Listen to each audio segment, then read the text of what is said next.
नमस्कार। हमारे YouTube channel शिक्षा सहायक की ऑनलाइन कक्षा में आप सभी का स्वागत है। आज हम कक्षा 7वीं हिंदी कार्य पुस्तिका अध्याय 6 रक्त और हमारा शरीर से संबंधित दिए गए सभी प्रश्नों को हल करेंगे। आइए शुरू करते हैं। प्रश्न संख्या 1।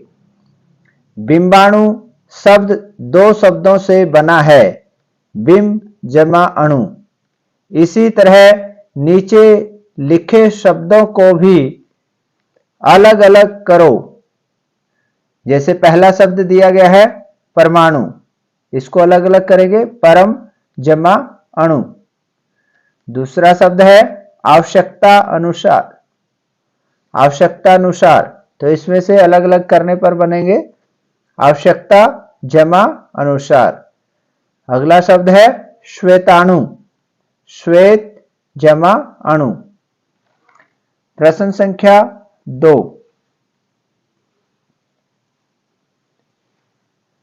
मिलान करो। ये कुछ शब्द दिए गए हैं बाईं तरफ और कुछ दाईं तरफ। इनमें से हमने उचित मिलान करना है। पहले हम बाईं तरफ के वाक्यों को पढ़ लेते हैं। जैसे हमारे शरीर के वीर सिपाही हैं, तो इनमें से आपने चुनना के हमारे शरीर के वीर सिपाही क्या है। अगला जो वाक्य है खून का तरल भाग कहलाता है। ग चोट लगने पर खून जमाव की क्रिया में मदद करते हैं। घ शरीर के प्रत्येक हिस्से में ऑक्सीजन पहुंचाने का काम करते हैं। तो यहाँ इन वाक्यों से संबंधित शब्द दिए गए हैं, तो आप उचित शब्दों के साथ मिलान करें, जो इस प्रकार रहेगा। हमारे शरीर के वीर सिपाही हैं, वो क्या है, सफेद कण, जिसको अंग्रेजी में white WBC white blood cells कहा जाता है। ख खून का तरल भाग कहलाता है प्लाज्मा। ग चोट लगने पर खून जमाव की क्रिया में मदद करते हैं, वो कौन मदद करते हैं, बिंबाणु। घ शरीर के प्रत्येक हिस्से में ऑक्सीजन पहुंचाने का काम करते हैं, वो क्या है, लाल कण, जो हमारे खून के लाल कण होते हैं, रेड ब्लड सेल्स RBC जिनको कहा जाता है। प्रश्न संख्या 3। प्रश्न संख्या 3 को देखते हैं। सभी का खून लाल रंग का होता है, परंतु लेखक ने रक्त में अंतर की बात कही है, ऐसा क्यों। क्योंकि हम सुनते हैं कि सभी का जो खून है वो लाल रंग का होता है, यानी सभी के खून का रंग कैसा होता है, लाल। परंतु फिर भी पाठ के अंदर लेखक ने रक्त में अंतर की बात कही है, ऐसा क्यों। आइए इसके बारे में हम थोड़ा समझने का प्रयास करते हैं कि ऐसा क्यों। सभी का खून लाल रंग का होता है, परंतु ब्लड ग्रुप अलग अलग होता है। रक्त का जो ग्रुप है, हमारे ब्लड का जो ग्रुप है, वो अलग अलग होता है। चिकित्सा विशेषज्ञों द्वारा, यानी कि चिकित्सा जगत के जो विद्वान है, विशेषज्ञ है, उनके द्वारा कुछ विशेष गुणों के आधार पर रक्त को 4 मुख्य वर्गों में बांटा गया है। कितने वर्गों में बांटा गया है, 4 में। ये 4 रक्त समूह या ब्लड ग्रुप कहलाते हैं। इन समूहों को क्या कहते हैं, ब्लड ग्रुप। जैसे A, B, AB, O, तो ये ब्लड ग्रुप है। इसलिए ही लेखक ने रक्त में अंतर की बात कही है। तो ये हमारे ब्लड के 4 प्रकार के ग्रुप होते हैं, तो इसीलिए लेखक ने पाठ के अंदर रक्त में अंतर की बात कही है। प्रश्न संख्या 4। क्या तुम रक्तदान कर सकते हो। रक्तदान के लिए 3 आवश्यक शर्तों को लिखो। तो रक्तदान करने के लिए कुछ शर्तें होती हैं जिनका हमें पालन करना जरूरी है। अभी आप विद्यार्थी हो और आपकी आयु 18 वर्ष से कम है, जैसे कि ये जो पाठ है ये कक्षा 7वीं के विद्यार्थियों के लिए है, और कक्षा 7वीं के जो विद्यार्थी है उनकी आयु अभी काफी कम है, तो उसके लिए मुख्य जो शर्त होती है तो उसमें 18 वर्ष से कम आयु के जो बच्चे हैं वो रक्तदान नहीं कर सकते। तो इसलिए आपके इस मुख्य प्रश्न का जवाब रहेगा क्या तुम रक्तदान कर सकते हो, तो ये बच्चों के लिए इसका उत्तर रहेगा नहीं। विद्यार्थी है जो लगभग कक्षा 12वीं तक के विद्यार्थी रक्तदान नहीं कर सकते, तो इसका जवाब आपका रहेगा नहीं, क्योंकि रक्तदान के लिए न्यूनतम आयु, न्यूनतम का अर्थ होता है कम से कम आयु 18 वर्ष होनी चाहिए। दूसरी जो शर्त है इस प्रकार है, रक्तदाता यानी रक्त देने वाला, रक्तदान करने वाला रक्तदाता स्वस्थ हो, उसे किसी भी प्रकार का संक्रामक रोग नहीं होना चाहिए। कुछ संक्रामक रोग होते हैं जो एक दूसरे को आपस में फैल सकते हैं। अगर हम किसी संक्रमित व्यक्ति का खून दूसरे स्वस्थ व्यक्ति में चढ़ा दे तो वह भी उस बीमारी से संक्रमित हो सकता है, वो बीमारी स्वस्थ आदमी में जा सकती है। इसलिए किसी भी संक्रामक रोग से पीड़ित व्यक्ति का रक्त है वो नहीं लिया जाता। नंबर 3, रक्तदान में कम से कम 3 महीने का अंतर होना चाहिए। यदि आपने अब रक्तदान किया है और अगली बार जब आप रक्तदान करेंगे तो उसके बीच में कम से कम 3 महीने का अंतर, यानी कि आप 3 महीने बाद ही रक्तदान दोबारा से कर सकते हैं। आपका अर्थ यहाँ पर जिनकी आयु 18 वर्ष से अधिक है तो वो कम से कम 3 महीने बाद ही दोबारा से रक्तदान कर सकते हैं। ये कुछ मुख्य शर्तें थी। चलते हैं अगले प्रश्न पर। प्रश्न संख्या 5, कोई आदमी साइकिल से गिर गया है, तुम क्या मदद करोगे? आप रास्ते में कहीं पर जा रहे हैं और आप क्या देखते हो कि कोई आदमी साइकिल से गिर गया है, आप उसकी किस प्रकार से मदद कर सकते हो? तो यह इस चित्र को देखने से पता चल रहा है कि सड़क के किनारे कोई आदमी साइकिल से गिर गया है और आप हो सकता है उसके नजदीक से जा रहे हो, तो आप किस प्रकार से उसकी सहायता कर सकते हैं? तो आपने उसका उत्तर लिखना है कि आप किस प्रकार से उसकी मदद कर सकते हो। तो थोड़ा मार्गदर्शन के लिए मैंने ये लिखा है, हो सकता है आप इससे भी अच्छे ढंग से उसकी मदद कर पाए। तो इस प्रश्न का उत्तर इस प्रकार रहेगा, सावधानी से उसके पास जाकर। यहाँ पर सावधानी का मतलब यह है कि हम अपने आसपास देखेंगे कि कहीं सड़क पर कोई दूसरे वाहनों की चपेट में हम भी न आ जाएं, तो इसलिए जब भी कोई ऐसी घटना हो तो हम अपने दाएं बाएं सड़क पर ध्यान से देखें, यानी सावधानी से ही उसके पास जाएं। उसको पकड़कर यानी कि उसको सहारा देकर उठने में मदद करेंगे। अगर उसे कोई चोट लगी है तो प्राथमिक उपचार देने की कोशिश करेंगे। अगर उसको हल्की फुल्की कोई चोट लगी है और हमारे पास प्राथमिक उपचार से संबंधित कोई सामग्री है या वैसे जो हम हल्का फुल्का प्राथमिक उपचार उसका कर सकते हैं वो देने की कोशिश करेंगे। परिवार वालों को सूचना देंगे, वह पास के अस्पताल में पहुंचाने का प्रयास करेंगे। हम अगर उसके पास फोन उपलब्ध है तो हम या हमारे पास फोन उपलब्ध है उससे घर वालों का फोन नंबर पता करके हम उनके घर वालों को सूचना दे सकते हैं, या किसी आते जाते दूसरे व्यक्ति की मदद से हम उसके घर वालों को सूचना पहुंचा सकते हैं, या फिर हम किसी भी प्रकार चाहे एम्बुलेंस पर फोन करें या किसी प्रकार उसको नजदीक अस्पताल में पहुंचाने की कोशिश कर सकते हैं। अगला जो प्रश्न है वो इस प्रकार से है, प्रश्न संख्या 6, रक्तदान के लिए लोगों को जागरूक करने की आवश्यकता क्यों है? यानी कि रक्तदान के लिए हम ज्यादा से ज्यादा लोगों को जागरूक करें, तो क्यों करें? क्यों आवश्यकता है रक्तदान के लिए जागरूक करने की?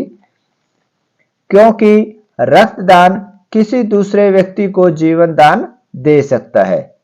रक्त को किसी प्रयोगशाला या फैक्ट्री में नहीं बनाया जा सकता और ना ही यह रक्त बाजार से खरीदा जा सकता है, यानी कि रक्त को हम कहीं बाजार से नहीं खरीद सकते और ना ही रक्त किसी फैक्ट्री या प्रयोगशाला में नहीं बनता, यह मनुष्य के शरीर में ही बनता है। और किसी ने सही कहा है, रक्तदान ही जीवन दान है, क्योंकि जो रक्तदान है वो किसी पीड़ित व्यक्ति को या दुर्घटनाग्रस्त व्यक्ति को जीवन दान दे सकता है। रक्तदान ही जीवन दान। तो इसलिए हमें लोगों को रक्तदान करने के लिए जागरूक करना चाहिए। चलते हैं अगली गतिविधि पर। क्रिया। क्रिया शब्द का अर्थ है कार्य।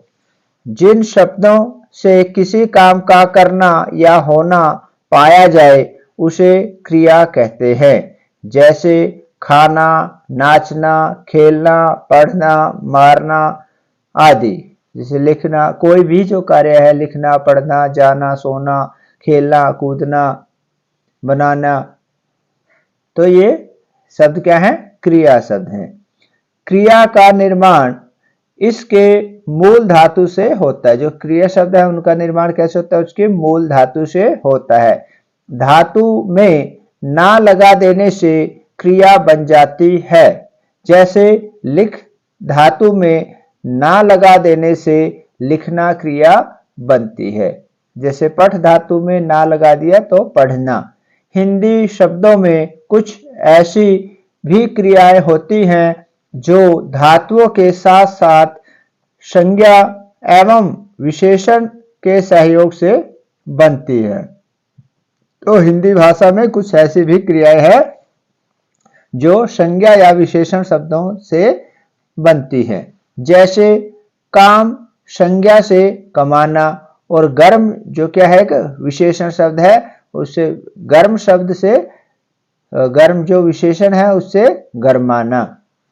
तो चलते हैं अगले प्रश्न पर।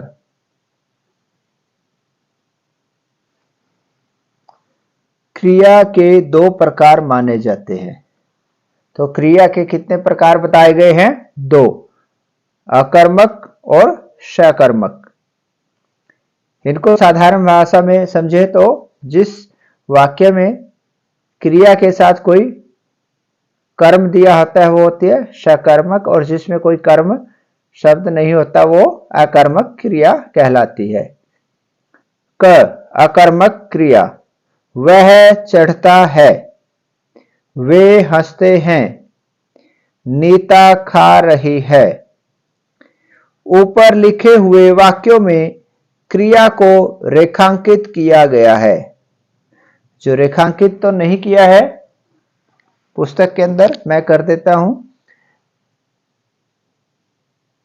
चढ़ता है और हंसते और खा, तो ये रेखांकित जो शब्द हैं ये क्या हैं? क्रिया शब्द हैं। ये कहता है ऊपर लिखे हुए वाक्यों में क्रिया को रेखांकित किया गया है।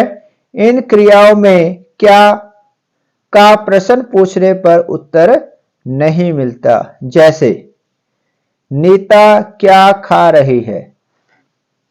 मैं आपको बताना चाहूंगा कि ये जो तीसरा जो उदाहरण है ये मुझे उचित नहीं लगता, क्योंकि ये क्या कहता है? नीता क्या खा रही है। इसका उत्तर क्या आएगा? इस वाक्य को देखते हुए तो नहीं आता, लेकिन अगर हम इस पे ध्यान दें, नीता क्या खा रही है, ऐसा एक प्रश्न बनाते हैं इस वाक्य से, तो उसके जवाब में हम कई सारी बातें बता सकते हैं। नीता क्या खा रही है? नीता सेब खा रही है, आम खा रही है, खाना खा रही है। तो जो खा क्रिया है, खा रही, खा, खाना या खा, तो ये जो इन्होंने उदाहरण में बताया है ये अकर्मक की बजाय क्या है? सकर्मक क्रिया है। ये इन्होंने उदाहरण गलत दिया हुआ है। ऊपर जो उदाहरण दिए गए हैं वह चढ़ता है, तो चढ़ना इस वाक्य में कोई भी अगर हम क्या, वह क्या चढ़ता है, या वे हंसते हैं, वे क्या हंसते हैं, तो आप क्या हंसते हैं?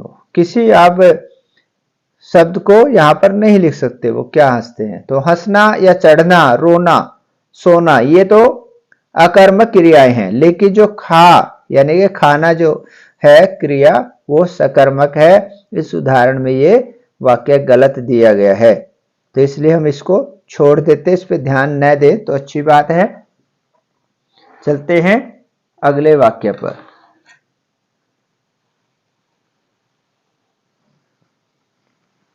इस प्रकार के प्रश्न पूछने पर कुछ भी उत्तर नहीं मिलता, यानी कि इन क्रियाओं का कोई कर्म नहीं है। ऊपर जो दो वाक्य हैं, इनमें कोई भी कर्म नहीं आ सकता, तो इसलिए इन क्रियाओं को क्या कहेंगे, कर्म नहीं है। अतः ये क्रियाएं अकर्मक हुई, क्योंकि इन वाक्यों में केवल कर्ता और क्रिया ही हैं। इनमें हम कोई भी कर्म शब्द नहीं लिख सकते। अगला जो प्रश्न है, ख भाग, सकर्मक क्रिया, इसका अर्थ है कर्म सहित क्रिया, यानी कि जिस क्रिया के साथ कोई कर्म दिया गया हो। जिस क्रिया में कर्म होता है, कर्ता के साथ कर्म भी जुड़ा होता है, उसे सकर्मक क्रिया कहते हैं। मैं पुस्तक पढ़ता हूं, राम भोजन खाता है। तो देखो यहां पर ये खाता है, खाना जो क्रिया है, और ऊपर जो वाक्य दिया गया था गलत, वो अकर्मक क्रिया में खाना जो क्रिया है वो किस में आती है, सकर्मक में। तो राम क्या है, अगर इस वाक्य से हम प्रश्न बनाकर देखेंगे, राम क्या खाता है, भोजन की जगह हम प्रश्नवाचक शब्द लिखते हैं क्या खाता है, तो उसकी जगह क्या के स्थान पर हम क्या लिखेंगे उत्तर में, भोजन खाता है। जो खाता है या खाना जो क्रिया है वो सकर्मक क्रिया होती है। इन क्रियाओं से क्या किसको से प्रश्न करने पर उत्तर मिल जाता है। जैसे मैं पुस्तक पढ़ता हूं, इसमें प्रश्न क्या बना सकते हैं, मैं क्या पढ़ता हूं, तो क्या पढ़ता हूं, पुस्तक, या मैं अखबार पढ़ता हूं, मैगजीन पढ़ता हूं, कुछ भी आ सकता है ना उत्तर इसका। तो मैं क्या पढ़ता हूं, तो हमारा उत्तर क्या आ गया, पुस्तक। इस वाक्य को देखते हुए मैं क्या पढ़ता हूं, पुस्तक। जो पुस्तक शब्द है वो एक कर्म है, तो इसलिए ये सकर्मक, पढ़ना जो क्या है सकर्मक क्रिया हो जाएगी। राम क्या खाता है, तो इसका उत्तर क्या रहेगा, भोजन। क्या खाता है, भोजन। तो जो खाता क्रिया है वो क्या है, सकर्मक। अतः यह सकर्मक क्रिया है, तो ये क्रिया कैसी रहेगी, सकर्मक, यानी कि कर्म सहित, इसमें कर्म दिया गया है। अगले प्रश्न पर चलते हैं। नीचे दिए वाक्यों में पहचान कर लिखो, क्रिया अकर्मक है या सकर्मक। तो नीचे कुछ वाक्य दिए गए हैं, इनको हमने ध्यान से पढ़ना है, समझना है, और फिर बताना है कि ये इन वाक्यों में जो क्रिया है वो सकर्मक है या अकर्मक। अनिल ने पूछा, अनिल ने पूछा, तो यहां पर कोई भी कर्म नहीं दिया गया है, तो इसलिए क्या है, यहां पे पूछना जो क्रिया है वो अकर्मक। ख, मैं नियमित रूप से रक्तदान किया करूंगा, किया करूंगा, क्या किया करूंगा, रक्तदान। तो यहां पर ये रक्तदान क्या है, कर्म दिया गया है, तो इसलिए ये क्या क्रिया है, सकर्मक, कर्म सहित यहां पे कर्म दिया गया है। ग, अनिल बोला, अनिल बोला, यहां पर इस वाक्य में ये कर्ता है और ये क्रिया है, कोई भी कर्म नहीं है, तो इसलिए ये क्या है, अकर्मक है। घ, अनिल ने सवाल किया, तो क्रिया क्या है, किया, और यहां पर क्या किया, अगर हम प्रश्न बनाकर देखें तो अनिल ने क्या किया, तो उसका उत्तर क्या आता है, सवाल। तो जो सवाल शब्द है वो क्या है, यहां पर कर्म है, तो इसलिए यह वाक्य कैसा रहेगा, सकर्मक क्रिया वाला वाक्य रहेगा। तो आज की हमारी ऑनलाइन कक्षा यहीं पर समाप्त होती है। आपको हमारी यह ऑनलाइन कक्षा कैसी लगी कृपया कमेंट बॉक्स में अवश्य लिखें। जिन्होंने अभी तक हमारे YouTube चैनल शिक्षा सहायक को सब्सक्राइब नहीं किया है, हमारे YouTube चैनल को सब्सक्राइब करें, बेल आइकन को दबाएं ताकि जब भी हम आपके लिए कोई नई वीडियो लेकर आएं उसका नोटिफिकेशन आपको तुरंत मिल जाए। अंत तक हमारी वीडियो पर बने रहे, हमें ऐसे ही प्यार देते रहे, इसके लिए हम आपका दिल से धन्यवाद करते हैं। आप सभी का दिन शुभ हो। जय हिंद, जय भारत।